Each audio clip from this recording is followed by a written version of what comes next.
C'est toujours un plaisir de vous présenter Magazine Plus, votre magazine d'information socio-politico-religieux. Et je ne suis pas seule dans ces plateaux, dans ces bureaux. Je reçois pour vous aujourd'hui M. Cédric Nguindou. Avec lui, nous allons parler des questions de l'enjeu politique de l'heure. M. Cédric Nguindou, il est haut cadre du MLC. Il est aussi candidat aux élections à la députation nationale, à la circonscription électorale de la Funa. Et sans plus tarder, nous allons saluer notre invité. Bonjour, M. Cédric. Bonjour. Vous allez bien? Très bien, merci. En forme. Super. Je rappelle, M. Cédric, il est au cadre du MLC. Avec lui, nous allons parler, comme je vous ai annoncé avant, il est au cadre du MLC. Avec lui, nous allons parler des élections, bien sûr. Nous allons aussi parler des renouvellements du mandat de l'EAC. Et nous allons parler aussi de la MONUSCO, comme vous savez, avec des questions que vous nous avez envoyées pour ou contre le départ de la MONUSCO. Ce sont des questions que nous allons débattre avec M. Cédric. Bonjour, madame. Vous êtes cadre du MLC. Comment évolue le parti? Le parti évolue super bien. Je me prénomme Cédric. Je suis Cédric Nguindou, cadre du Mouvement de Libération du Congo, membre du bureau d'études du président national. Le parti se porte bien et est prêt pour les enjeux électoraux. Nous sommes en train d'affûter nos armes et, comme nous disons, avec Dieu nous vaincrons. Jusqu'à là, l'MNC n'a pas encore donné sa position sur la présidence de la République. Le parti plutôt va aligner quel candidat, puisqu'on voit des congrès, ça et là. Et effectivement, attendez, soyez patiente, vous verrez aussi l'option du mouvement de libération du Congo.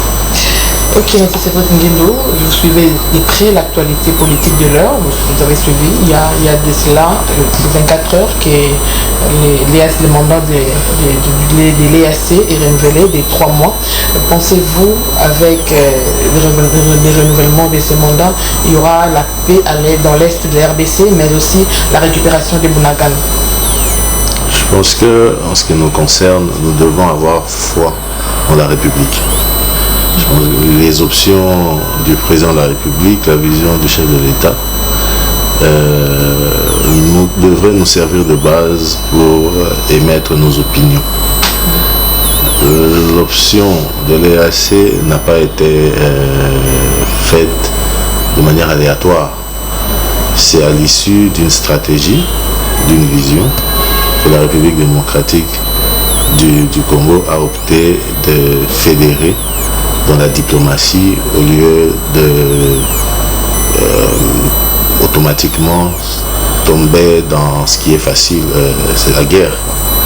Alors, si c'est ça la vision du chef de l'État, nous lui faisons confiance, nous pensons que ces options sont salutaires pour nous permettre d'avancer dans un monde assez globalisant où la guerre est surannée. Nous sommes un État qui a fait près de 20 ans de conflits armés avec dans cette zone, je pense que une guerre de trop serait vraiment de trop, permettez-moi la tautologie, pour nos compatriotes de l'Est.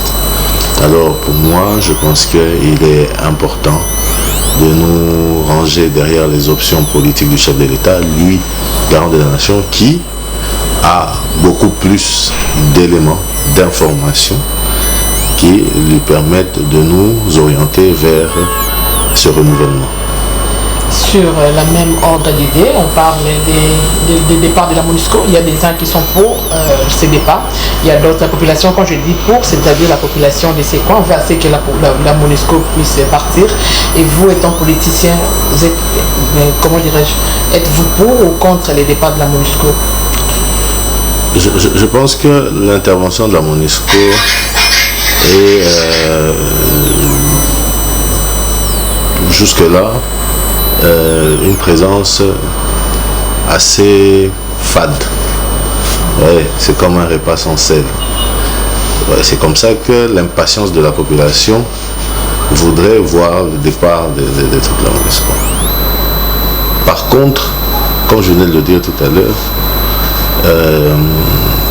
la politique requiert beaucoup plus de stratégie que des biceps.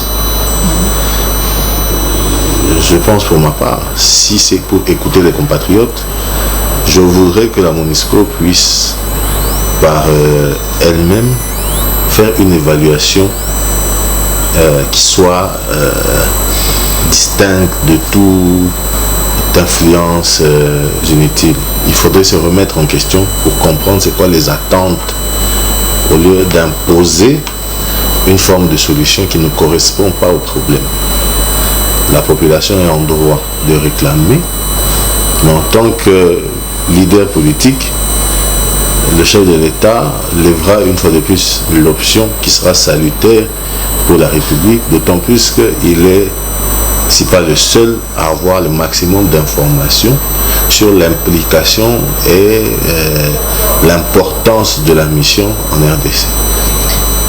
On a vécu les élections de 2018 avec ce qui était passé. On a vu Yumbi plutôt, quelques coins du pays n'ont pas voté. Pensez-vous que cette année, il y aura des bonnes élections, des élections crédibles? Quand nous regardons, nous voyons plutôt, on voit l'opposant Fayoulou qui ne va pas se présenter. Et quand on regarde, et puis avec l'Est, pensez-vous qu'on aura des bonnes élections crédibles en 2023? Madame, la question elle est très bonne. La crédibilité des élections ne dépend pas des chichis des candidats. Vous pouvez rater un examen parce que vous êtes malade. On parle de l'Est, bien sûr. Je parle du fait que vous avez cité le nom d'un opposant en disant que si cela allait entacher la crédibilité du processus électoral. Le processus électoral ne dépend pas des humeurs. Nous avons suffisamment pris en maturité. Quand je dis nous, c'est le peuple congolais a suffisamment mûri en ce qui concerne les élections.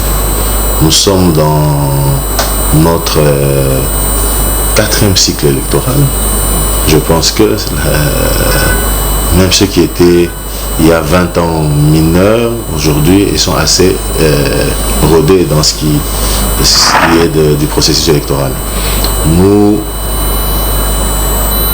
comprenons que peut-être que ces élections ne couvriront pas le territoire national, mais ce n'est pas pour autant que nous parlerons de crédibilité. La crédibilité, moi personnellement, en tant que candidat, je la vois sur base du calendrier, le respect du calendrier qui a été publié. Je ne sais pas si vous avez quelque chose à reprocher à cette organisation pour parler de sa crédibilité, que de dire que l'élection ne sera pas crédible parce qu'il y aura d'autres territoires qui ne seront pas partie prenante. Je nourris l'espoir avec le leadership au niveau de la défense nationale de son excellence Jean-Pierre Bemba Gombo, sous la conduite du chef du gouvernement ainsi que du chef de l'État, que les solutions idoines seront prises de manière à faire participer l'ensemble des Congolais à cette messe de la démocratie qui, pour le reste, pour nous, est une fête où chaque fois nous renouvelons nos représentants, nous renouvelons la confiance à cette élite pour conduire la RDC vers son développement. Pour moi, le processus suit son cours, parce que le processus est crédible du fait du respect de son calendrier, et je nourris en tant que Congolais, avec beaucoup de positivité, je nourris l'espoir de la participation globale et totale, inclusive de tous les compatriotes congolais à cette messe de la démocratie. Quand nous parlons de la crédibilité, nous parlons par rapport aux bonnes élections qui vont se dérouler, vu ce qui était passé en 2018, avec l'organisation des élections de 2018, on a vu ce que ça a été, les élections. Là, on ne peut pas mâcher des mots. Et puis en 2023, la population pense aussi que non, l'Est va voter. Donc c'est un peu ça. Oui, mais je ne voudrais pas ici émettre des avis sur des spéculations. Quand vous parlez des élections de 2018... La réalité, il n'avait pas voté. Effectivement. D'abord, je voudrais faire appel à tous les compatriotes, particulièrement les électeurs de la circonscription de la FUNA. Comme je venais de le dire tout à l'heure, les élections pour nous en RDC, sont une sorte de fête de la démocratie. J'appelle vraiment à nos compatriotes à ne pas céder à l'intolérance politique. Parce que c'est cela qui a créé beaucoup de dégâts, les Koulouna et consorts et que sais-je, qui justement ont détérioré l'image même de ces élections. Ça se résume à l'intolérance politique. Des candidats envers d'autres candidats, des camps politiques envers d'autres camps politiques, des tribus envers d'autres tribus. C'est cette méfiance et cette intolérance qui ont conduit à détériorer l'image de ces élections. Et là-dessus, je réitère ma demande à la CENI de mettre en place une commission de suivi d'éthique électorale. Je ne sais pas si elle existe déjà, mais il faudrait qu'au préalable qu'il y ait une forte sensibilisation sur la tolérance, un grand combat contre l'intolérance et surtout travailler pour punir tous ces candidats qui incitent à l'intolérance, tous ces candidats qui incitent à la violence, tous ces candidats qui incitent au tribalisme. Parce que nous parlons d'intolérance dans des grandes villes, mais dans des coins reculés de notre pays, c'est plutôt le tribalisme qui bat son plein pendant les élections. Et tout ça crée des dégâts qui ne sont pas inhérents à l'organisation des élections, mais qui sont une conséquence de l'appétit des politiques. Il ne faudrait pas ici donner à la face du monde l'image d'une élection détériorée du fait de la mauvaise organisation. Et pourtant, nous sommes avec vous en train de peindre le tableau sombre des conséquences dans la manipulation des foules, dans la manipulation des communautés. Et ça doit cesser. Les élections sont une fête pour la démocratie, une fête de la démocratie. La circonscription électorale de la FUNA regorge plutôt 6 communes. 7 communes plutôt. Pensez-vous qu'il non, dans la commune de Makala, on voit l'insécurité qui règne. Pensez-vous ces coins-là vont voter calmement, vu l'insécurité qui règne, même en plein journée, on voit comment les vols se déroulent, comment ces phénomènes prennent de l'ampleur. Pensez-vous vraiment qu'à Makala, il y aura des bonnes élections? Madame, la circonscription de la FUNA est la circonscription au centre de la province de Kinshasa. La criminalité est un fait social. Nous sommes là justement candidats pour réfléchir à des options, des actions, des textes qui pourront définitivement mettre fin à ces fléaux. Je pense que vous parlez de Koulouna, vous parlez des autres. Je pense qu'à mon sens, que nous devons réfléchir sur les alternatives pour pouvoir occuper cette jeunesse. Nous ne sommes pas politiques pour nous lamenter, c'est plutôt pour trouver des solutions. Nous devons admettre que ces problèmes, s'il n'y avait pas ce problème, point ne serait besoin pour moi de me présenter. C'est justement parce qu'il y a ces problèmes que nous pensions apporter des solutions à ces problèmes. Et ces solutions passent plutôt sur une vision à long terme, avec des bonnes perspectives, que à se lamenter sur des conjonctures.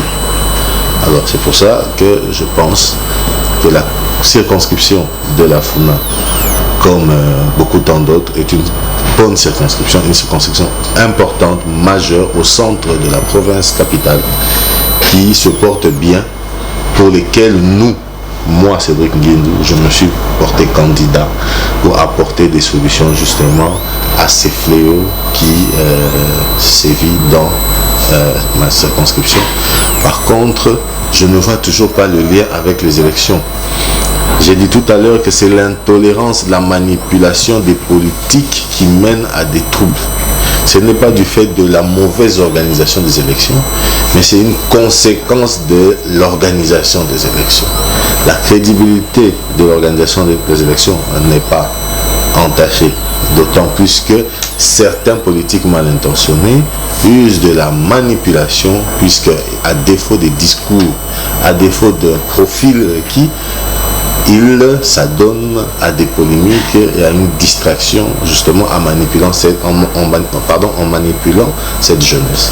Nous venons avec une nouvelle alternative. nous voulons aujourd'hui nous porter candidat pour justement prendre au sérieux les problèmes conjoncturels, mais plutôt proposer justement en perspective des solutions idoines. Voilà un peu ce que je peux vous dire là-dessus. Pensez-vous faire mieux, puisqu'il y a eu vos prédécesseurs qui étaient avant vous dans cette circonscription électorale? On a vu aujourd'hui Funa, et en fait, si on peut dire sous Fatio, on voit des avenues, il y a des grandes avenues, on peut voir Birmanie, on voit Sayo, on voit des avenues qui sont des routes qui sont en train d'être construites dans cette circonscription électorale. Pensez-vous allez faire mieux et vous allez relever les défis de ces coins de la capitale? Madame, moi je ne me présente pas comme gouverneur de la ville. Encore pas comme bourgmestre. Je ne suis pas dans la construction des routes et tout ça. Je voudrais vraiment attirer l'attention de la population. Nous avons nous allons entamer la 4e législature. Comme nous ne connaissons pas les missions d'un député, c'est très grave après 4 législatures, après 3 législatures. En tant que député, je vous dis, madame, je ne vais pas apporter quelque chose de plus spécial que ce que mes prédécesseurs m'ont apporté. Je vais apporter un plus. Nos prédécesseurs n'ont rien fait. Nous devons aujourd'hui apprendre à la jeunesse à accepter son histoire, à admettre les efforts, justement à condamner les erreurs, mais à admettre ce qui est pour pouvoir rajouter un plus. Et non venir cracher, balayer ce qu'il y avait pour dire que non. Mais je peux vous dire que je suis le profil requis du fait de mon éducation, du fait de mon instruction, du fait de mon expérience et de ma volonté politique à venir mettre tout ce que j'ai, mon intelligence, mon énergie, ma foi, à l'œuvre pour aider ma circonscription à aller de l'avant. Et en plus, il faudrait le dire, je serai député de la circonscription de la Funa, mais je ne serai pas exclusivement député de la circonscription de la Funa parce que j'aurai un mandat national. Alors toutes les questions d'intérêt public national me concernent. Je veux aider mon pays, je l'aiderai. Vous avez un mot de plus pour l'entretien d'aujourd'hui? Non, le mot de plus serait d'appeler la population à ne pas rêver, à s'approprier le processus électoral parce que les élections seront organisées. Nous aurons bien et bien les élections. Alors, mobilisez-vous, combattez l'intolérance, le tribalisme, soutenez les profils